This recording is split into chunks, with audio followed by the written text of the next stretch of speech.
अस्सलाम वालेकुम। बेटा हम लोग थर्मोकेमिस्ट्री पढ़ रहे हैं और थर्मोकेमिस्ट्री में आज हमने स्टैंडर्ड एंथैल्पी ऑफ रिएक्शन की डेफिनेशन पढ़नी है और डिफरेंट रिएक्शंस के लिहाज से इसकी जो आगे मुख्तलिफ़ नामों के साथ हम इसको स्टडी करेंगे, क्योंकि बाज़ रिएक्शंस में एक रिएक्शन को फ़र्ज़ करें हम न्यूट्रलाइजेशन कहते हैं, तो enthalpy of neutralisation, enthalpy of combustion, enthalpy of formation etcetera, इनको हम देखेंगे। बुनियादी तौर पर एक ही चीज़ है, एंथैल्पी ऑफ रिएक्शन। बिस्मिल्लाहिर्रहमानिर्रहीम। Standard enthalpy of reaction. बेटा जो स्टैंडर्ड एंथैल्पी ऑफ रिएक्शन है ना, इसको हम डेल्टा H नॉट से इंडिकेट करते हैं। देखें, हमें किसी भी चीज़ को अगर हम एक प्रोसेस करेंगे उसमें या तो एनर्जी इवॉल्व होगी या एब्जॉर्ब होगी, लेकिन स्टैंडर्ड वैल्यू से हमारे पास एक रेफरेंस आ जाता है, ठीक है ना। मिसाल के तौर पे आप बेटा आग लगाते हैं, माचिस की तीली जलाते हैं आप, ठीक है, और आप एक मन लकड़ियाँ जलाते हैं, दोनों में आपने लकड़ी को ही आग लगाई है, लेकिन एक माचिस की तीली से आप कितना एक बेनिफिट ले सकते हैं, जबकि एक मन लकड़ के ऊपर आप अच्छा खासा काम कर सकते हैं और उसमें अच्छी खासी तपश पैदा होगी। तो इसी तरह से जब हमने मुख्तलिफ़ प्रोसेसेस को एक्सप्लेन करना होता है तो हम उसमें स्टैंडर्ड वैल्यू को ज़रूर मद्देनज़र रखते हैं और फिर डिफरेंट टेम्परेचर्स पे उसकी वैल्यू में फ़र्क आ जाता है, ठीक है। तो यहाँ पर जो हमारे पास जो स्टैंडर्ड वैल्यू होगी उसमें टेम्परेचर बेटा स्टैंडर्ड होता है 25 डिग्री सेंटीग्रेड, जो कि केल्विन में 298 केल्विन है, जिसको हम स्टैंडर्ड रूम टेम्परेचर कहते हैं, ठीक है। तो अच्छा, ये बात भी ज़हन में रखिए कि लाजम नहीं कि रूम टेम्परेचर 25 ही होता है, लेकिन जो हमारा स्टैंडर्ड रूम टेम्परेचर वैल्यू हम कंसिडर करते हैं वो 25 डिग्री सेंटीग्रेड 298 केल्विन को करते हैं। Enthalpy of reaction constant pressure पे ली जाती है और ये प्रेशर हम 1 एटमॉस्फेयर को कंसीडर करते हैं। यानी किसी भी सब्सटेंस की जो एंथैल्पी स्टैंडर्ड एंथैल्पी होगी उसमें स्टार्टिंग टेम्परेचर 25 डिग्री होगा, फिर भले वो एक्सोथर्मिक है तो टेम्परेचर बढ़ जाएगा, एंडोथर्मिक है तो कम हो जाएगा, लेकिन स्टार्टिंग टेम्परेचर 25 डिग्री होना चाहिए और प्रेशर जो है 1 एटमॉस्फेयर होना चाहिए। तो 298 केल्विन 298 केल्विन और 1 एटमॉस्फेरिक प्रेशर पे जब कोई रिएक्शन होता है तो उस रिएक्शन में जो एनर्जी रिलीज़ होती है या एब्जॉर्ब होती है वो उसकी स्टैंडर्ड एंथैल्पी ऑफ रिएक्शन कहलाती है। अब यहाँ पर जो रिएक्टेंट्स की अमाउंट है उसको भी स्टैंडर्ड कहा जाता है और वो according to balance chemical equation है, ठीक है। बाय डेफिनेशन हम ये लिखते हैं कि when certain moles of reactant react to produce products according to balanced chemical equation. मसलन हाइड्रोजन और ऑक्सीजन दो गैसेस हैं, ये आपस में रिएक्ट करती हैं और पानी बनता है, ठीक है। पानी से मुराद यहाँ पर लिक्विड फेज़ पानी का है। तो इस प्रोसेस में 285.7 किलो जूल पर मोल एनर्जी रिलीज़ होती है। This is the standard enthalpy of this reaction. अब याद रहे कि बेटा यहाँ पर हाइड्रोजन के 2 मोल हैं, ऑक्सीजन का 1, पानी के 2 मोल लिखे हुए हैं, लेकिन जो वैल्यू लिखी हुई है वो पर मोल के लिहाज से ही लिखी हुई है, लिहाजा इसमें आपने कंफ्यूज नहीं होना। तो स्टैंडर्ड एंथैल्पी ऑफ रिएक्शन की जो डेफिनेशन है वो क्या होगी कि heat release or absorb when certain mole of reactants react completely. यानी ये बात भी इम्पॉर्टेंट है कि हम ये एज्यूम करते हैं कि कंप्लीट रिएक्शन हो जाएगा। React completely to produce products according to balance chemical equation at 298 kelvin and 1 atmospheric pressure.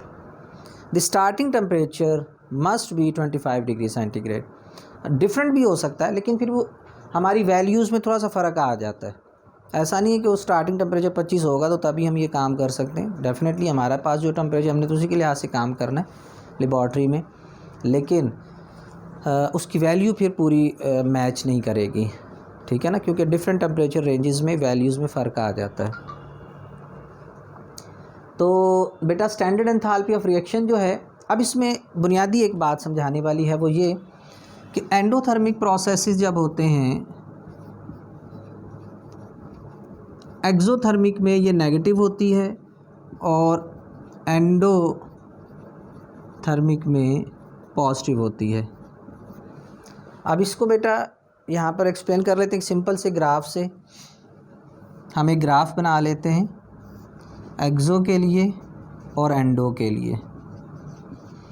Exo processes में बेटा जो रिएक्टेंट्स होते हैं उनकी एंथैल्पी ज़्यादा होती है, this is H1 initial enthalpy of the system, और प्रोडक्ट्स की एंथैल्पी कम होती है H2 फाइनल एंथैल्पी ऑफ, क्योंकि एक्सोथर्मिक में आपको पता है सिस्टम ऊपर से नीचे को आता है, तो एंथैल्पी इनिशियल एंथैल्पी ज़्यादा होती है, फाइनल कम होती है, H2 माइनस H1। अब बेटा जब H2 कम होगा और H1 ज़्यादा होगा तो एक सादी बात है, जो हमारा आंसर आएगा वो नेगेटिव में आएगा। फ़र्ज़ करें यहाँ पर 2 है और यहाँ पर 4 है, तो 2 में से जब 4 माइनस होंगे तो -2 आंसर आएगा। तो फाइनल वैल्यू कम होने की वजह से यहाँ डेल्टा H नेगेटिव साइन के साथ आता है। जबकि एंडो प्रोसेसेस के अंदर रिएक्टेंट्स जो होते हैं वो लो एंथैल्पी पे होते हैं, उनका एनर्जी लेवल कम होता है, उनका हीट कंटेंट भी कम होता है, और प्रोडक्ट्स जो होते हैं वो हाई एंथैल्पी पे होते हैं। तो ऐसी सूरत हाल में फ़ाइनल एंथैल्पी ज़्यादा होती है, इनिशियल एंथैल्पी कम होती है। तो जब फाइनल वैल्यू ज़्यादा होगी और इनिशियल वैल्यू कम होगी तो जवाब पॉजिटिव में आएगा। फ़र्ज़ करें यहाँ पे 4 है और यहाँ पर 2 है, तो 4 में से जब 2 माइनस करेंगे तो +2 आंसर आएगा। तो एंडो प्रोसेसेस में एंथैल्पी चेंज पॉजिटिव होती है और एक्सो प्रोसेसेस के अंदर एंथैल्पी चेंज नेगेटिव होती है। अब बेटा यहाँ पर मुख्तलिफ़ किस्म की डेफिनेशंस एंथैल्पी के लिहाज से according to the process, according to reaction की जा सकती है। चंद एक को इंटर के कोर्स में शामिल किया गया है। इनमें सबसे पहले मसलन enthalpy of formation, enthalpy of formation.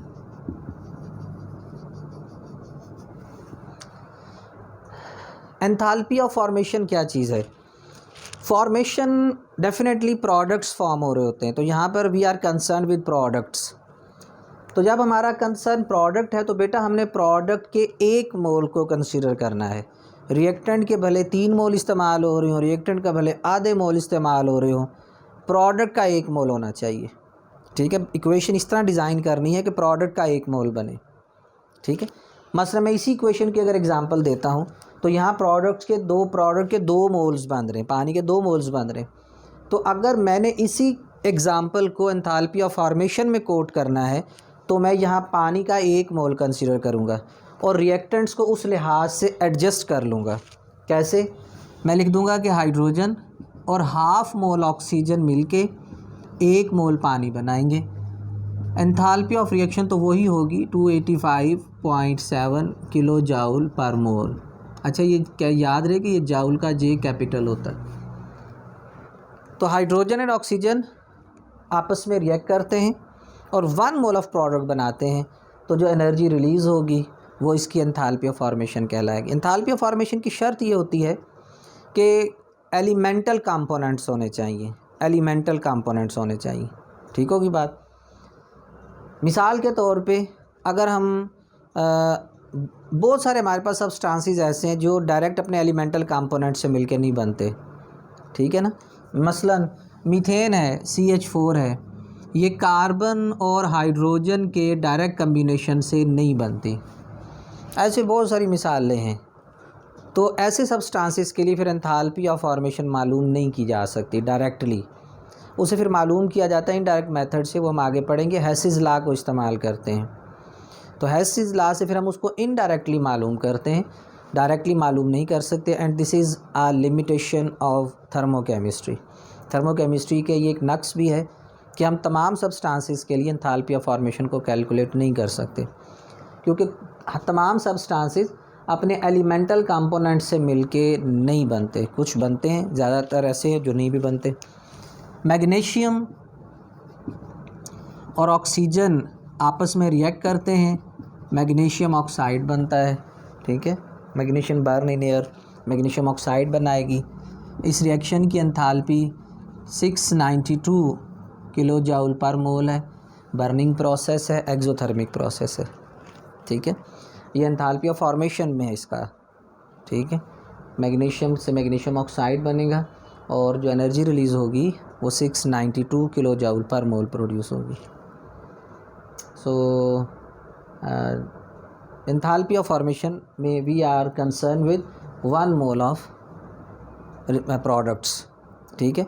और साथ हम लफ्ज़ लिख देंगे स्टैंडर्ड कंडीशंस में, ठीक है। स्टैंडर्ड कंडीशंस क्या है जो हमने बात की है कि टेम्परेचर 298 केल्विन स्टार्टिंग होना चाहिए और प्रेशर 1 एटमॉस्फेयर होना चाहिए।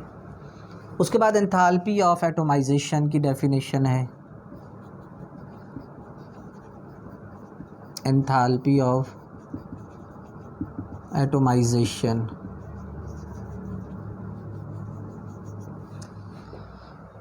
एंथैल्पी ऑफ एटोमाइजेशन, अच्छा, एंथैल्पी ऑफ फॉर्मेशन के बारे में याद रहे कि ये एंडो भी हो सकता है, एक्सो भी हो सकता है। यहाँ पर मैंने जो दोनों एग्जांपल्स लिखी हुई हैं ये एक्सो की हैं, लेकिन बेटा इसमें एंडोथर्मिक प्रोसेसेस भी हो सकते हैं, ठीक है।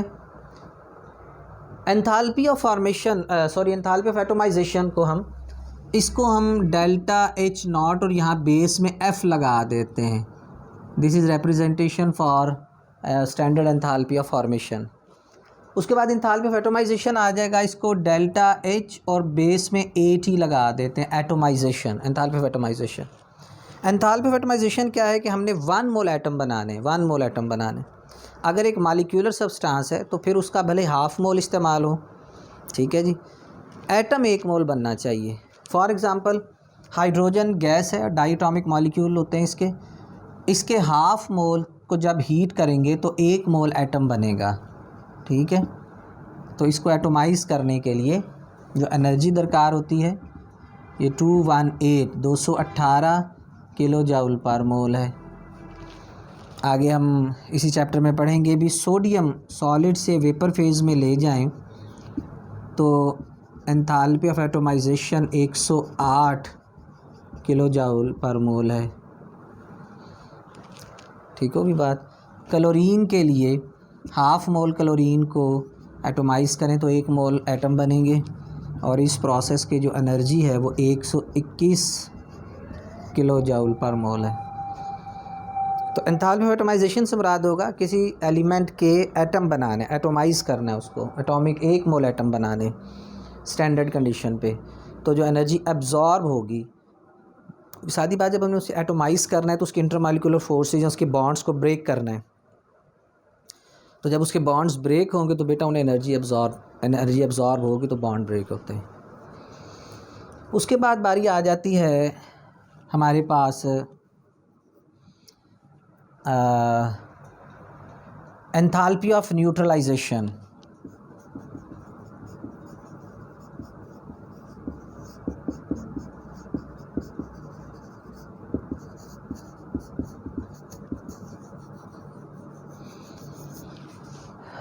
न्यूट्रलाइजेशन बेटा एंथैल्पी होती है जब 1 mole hydroxyl ion 1 mole hydrogen ion से कंबाइन होंगे एक्वस मीडियम में, तो जो एनर्जी रिलीज़ होती है ये एक्सोथर्मिक प्रोसेस होता है, ये एक्सो होता है और ये कांस्टेंट वैल्यू होती है 57.4 किलो जूल पर मोल होती है। ये 57.4 किलो जूल पर mole. 1 mole hydroxyl ion combine with 1 mole hydrogen ion to produce 1 mole water, ठीक है। क्योंकि बेटा हाइड्रोक्सल आयन बेस की इंडिकेशन होती है, हाइड्रोजन आयन एसिड की इंडिकेशन होती है, तो एसिड बेस कम्प्लीटली इसे बोलेंगे न्यूट्रलाइज हो जाएंगे। तो 1 मोल हाइड्रोक्सल आयन और 1 मोल हाइड्रोजन आयन मिलकर जो एनर्जी रिलीज़ करते हैं पानी बनाते हुए, उसे एंथैल्पी ऑफ न्यूट्रलाइजेशन कहते हैं। अच्छा, यहाँ पर एक इम्पॉर्टेंट बात है, वो ये कि इस वैल्यू को आपने एंथैल्पी ऑफ फॉर्मेशन से कंफ्यूज नहीं करना। पानी की एंथैल्पी ऑफ फॉर्मेशन 285 285.7 है, जबकि न्यूट्रलाइजेशन में भी पानी ही बन रहा है, ठीक है। लेकिन बेटा ये एलिमेंटल कंपोनेंट से मिलके नहीं बन रहा, ये आयोनिक कंपोनेंट से मिलके बन रहा है। पानी के आयोनिक कंपोनेंट है हाइड्रोजन आयन और हाइड्रोक्सल आयन। तो this is the enthalpy of formation of water by the combination of its ionic components and it is not enthalpy of formation. Just एक चीज़ को हमने समझने के लिए ऐसे बोला है, ये एंथैल्पी ऑफ न्यूट्रलाइजेशन है। Enthalpy of formation by definition वो होगी जब कोई भी चीज़ अपने elemental components, neutral elemental components से, एलिमेंट्स से मिलकर बनेगी। ये हाइड्रोक्सल कोई एलिमेंट नहीं है, हाइड्रोजन आयन कोई एलिमेंट नहीं है। ठीक होगी बात। ये आयन्स हैं, हाइड्रोजन आयन, हाइड्रोक्सल आयन, जो एक्वस मीडियम में बनते हैं। ठीक है। अब एंथैल्पी ऑफ न्यूट्रलाइजेशन तमाम स्ट्रॉन्ग एसिड्स और बेसिस के लिए सेम होगी। ठीक है।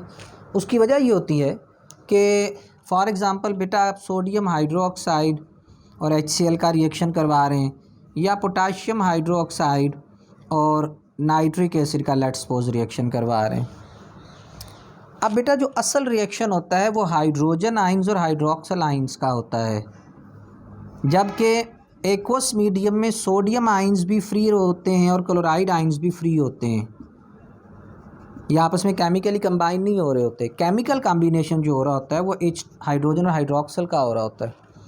सिमिलरली यहाँ पर पोटाशियम आइंस और नाइट्रेट आइंस एक्वस मीडियम में स्टेबल हैं, जबकि जो केमिकल कॉम्बिनेशन हो रहा है वो हाइड्रोजन और हाइड्रोक्सल का हो रहा है। शायद आपने लफ्ज़ पढ़ा भी होगा, इनको स्पेक्टेटर आइंस बोलते हैं। ये केमिकल रिएक्शन में पार्टिसिपेट नहीं कर रहे।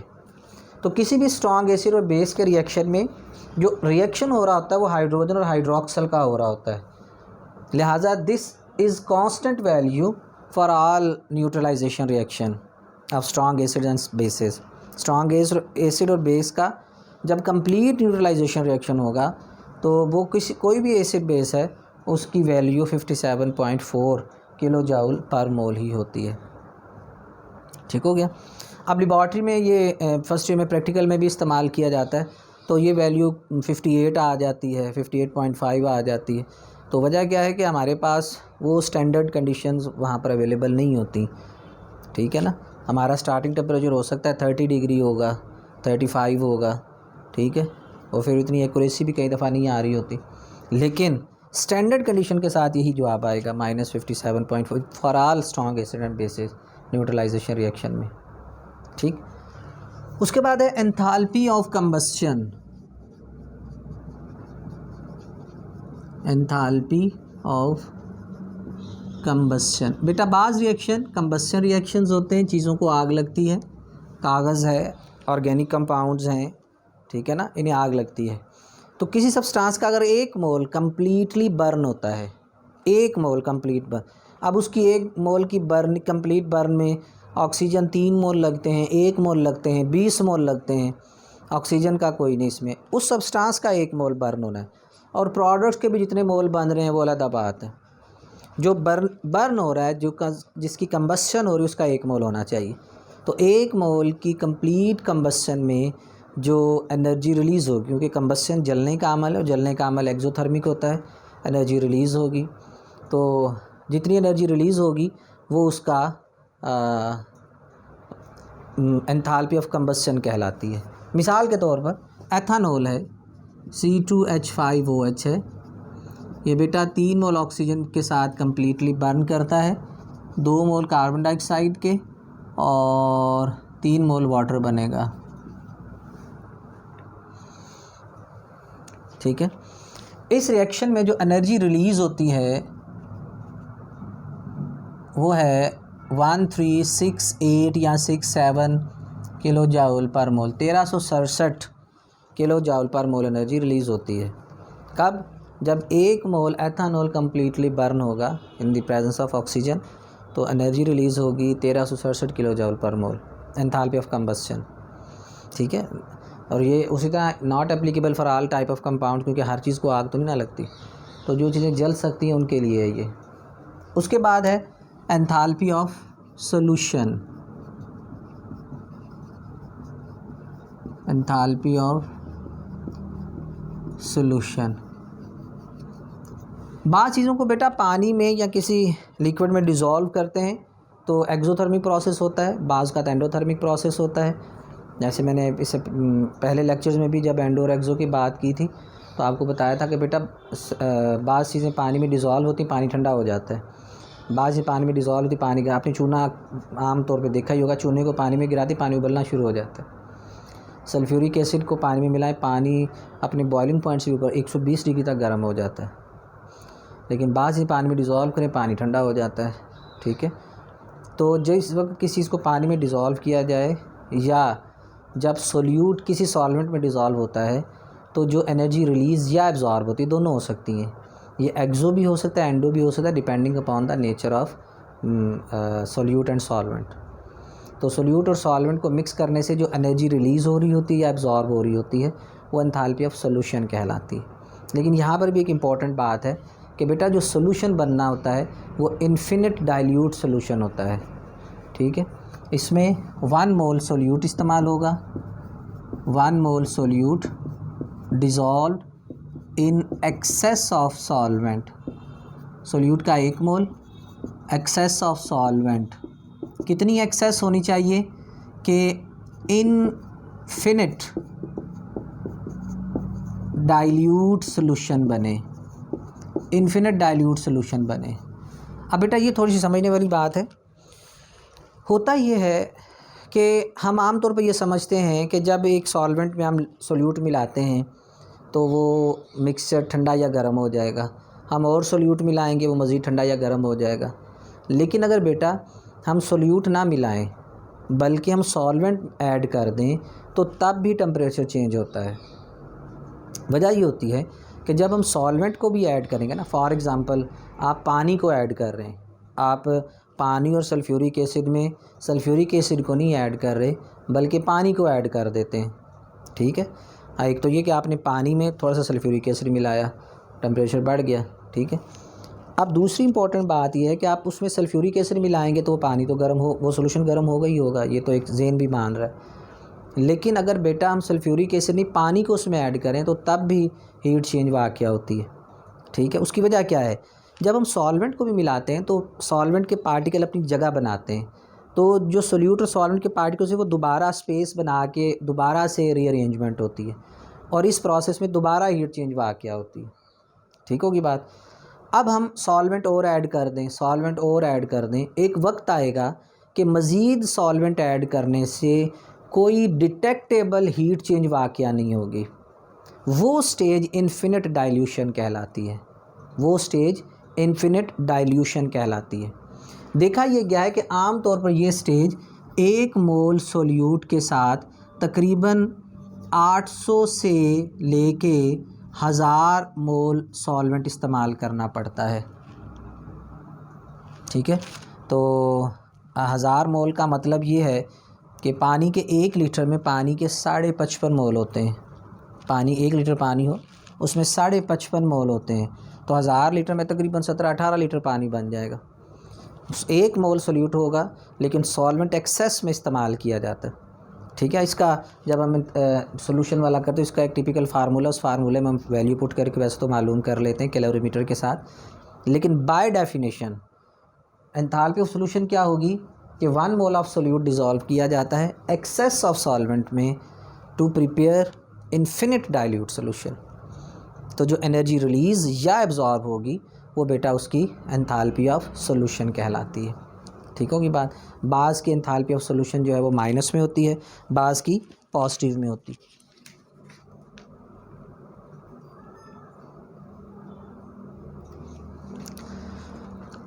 अमोनियम क्लोराइड जो है उसका एंथैल्पी ऑफ सोल्यूशन +16 है।